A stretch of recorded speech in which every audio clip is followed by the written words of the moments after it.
Yo, what is going on, guys? My name is Kyle and welcome back to another Dead by Daylight video. I wanted to start a series where we look at really bad perks on both the killer side and the survivor side and rework them to make them at least somewhat viable. I'm sure this is like the most unoriginal idea ever, but I thought it'd be kind of fun, so we're doing it anyway. I have 4 survivor perks and 4 killer perks to rework, and I'm trying to keep the rework to be at least somewhat similar to what the base perk was. So like if it was based on stealth, I would keep it based on stealth. But yeah, if you guys enjoyed the video, feel free to drop a like and subscribe down below, and let's get right into it. The first perk on the list is Left Behind. When you're the last person alive, you can see the aura of the hatch within 32 meters. So instead of this incredibly selfish and boring gameplay, I figured we could make it much more interesting. This has been an idea that's been stirring around, not for this perk, but just in the overall game in general. So I kind of tied it to this perk. Basically, if you're the only survivor alive and the killer closes the hatch, a skeleton key, which is the pink key, will spawn in the basement of the map. And then to balance it out a little bit, the aura of the hatch would be revealed to you within 16 meters, which it was 32 meters. And then the killer will have the little Left Behind icon shown to them on the bottom right, similar to survivors if you have thanatophobia or prove thyself or anything like that. And the killer will also be able to see the aura of the hatch. And then opening the hatch would take the same amount of time as a door would. I feel like this would create a more dynamic approach to endgame situations where there are multiple ways to escape, which would hopefully eliminate the bad RNG of door spawns that are killer favored. If you guys agree or disagree with any of these reworks, feel free to let me know down in the comments, and if you have any other creative ideas for perks, please let me know down below. Next up on the list, we have No Mither or No Mither, however you pronounce it. The original perk makes you injured all game, but then your sounds of pain are reduced by 50% and you can pick yourself up from the ground. This perk is so bad because the rewards aren't worth the risk, so I wanted to kind of flip it around and give you much more bang for your buck. So you'd still be injured all game, but you would gain a 7% haste throughout the entirety of the match, so it's basically like having hope on for the entire game. This is a very scary buff to have, so I don't know if it would work out well because it could create infinites, but if it doesn't, I definitely think there should be a small percentage of haste added to the survivor. Another buff is when injured or dying, grunts of pain are reduced by 100%, so it'd be like built-in Iron Will. And another buff is that footsteps are 50% quieter. So I wanted to buff all of the stealth aspects of this perk because you're injured the entire game anyway, so the chases are going to be much shorter. And then we have 2 nerfs. One, the survivor can no longer pick themselves up from the ground. This was a really dumb mechanic to begin with because no killer would leave you slugged because they know you have No Mither on. And then another nerf is that bleeding would no longer be suppressed, but it would be slowed significantly. So for example, if you drop blood every second, then you would drop blood every 2 seconds or so. I think this would allow for a much higher risk reward mechanic and would add some methods of stealth to make up for the lack of chase potential. Next up, we have Soul Survivor. And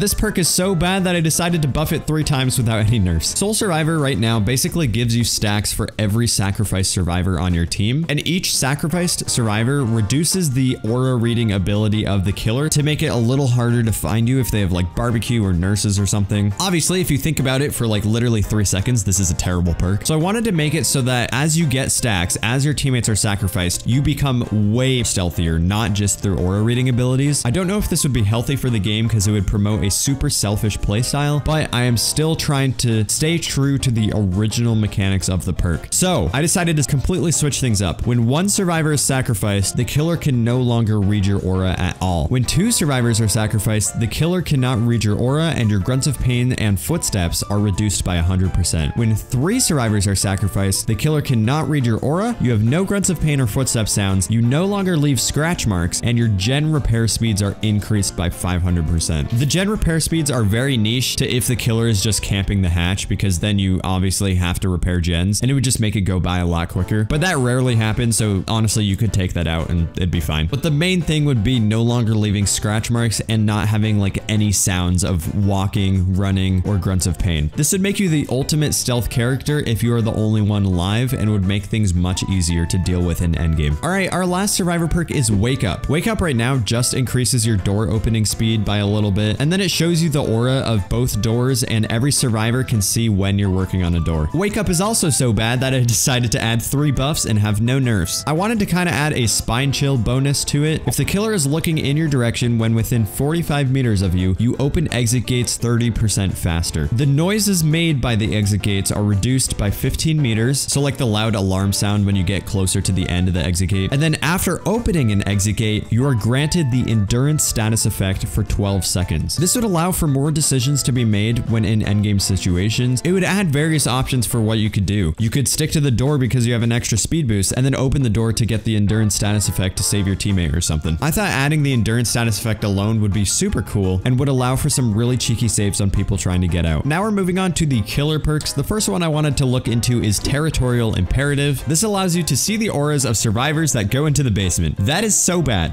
It is so bad. So this one I actually decided to make super unique, and it's going to be really interesting, but it might be a little hard to balance, so bear with me. I have 2 buffs and 2 nerfs. The first buff is after hooking 4 unique survivors, you gain the ability to call upon the entity to teleport you to the back of the basement, and this has a cooldown of 120 seconds. The animation of teleporting takes 1.5 seconds, and then the animation of being spawned in the basement takes 3 seconds. So it's a slow animation, so you can't just camp people in the basement, and you have to be at least 32 meters away from the basement to teleport there. And for the animation, it'd just be like the entity grabbing you with their spider legs or something and like pulling you into the ground or something cool like that with a bunch of black smoke and fog. I thought that'd be really cool. And then the second buff is that the basement now spawns a chest in both locations. One of them is real and the other is fake. The fake chest puts survivors into the dying state when opened, and it also instantly refills your cooldown, allowing you to teleport to them immediately. This is just a fun little gimmick that it would have. I really doubt Behavior would put it in because it would probably take a lot of work to like code and whatever, but I thought that'd be really interesting. And then I wanted to nerf the aura reading ability of it and make it so that you have to be at least 48 meters away from the basement to see the auras of any survivors that enter. I thought this would create some really fun mobility potential for slower killers and would allow for more dynamic gameplay with basement builds, because that's what this perk is intended for. All right, next up we have Furtive Chase. Right now, each time you hook the obsession, you gain a token, and when someone unhooks the obsession, that survivor becomes the new obsession. And every time you hook the obsession, the token reduces your terror radius in chase, which is horrible. Like, why would you want that? That is so dumb. I wanted to buff this perk so hard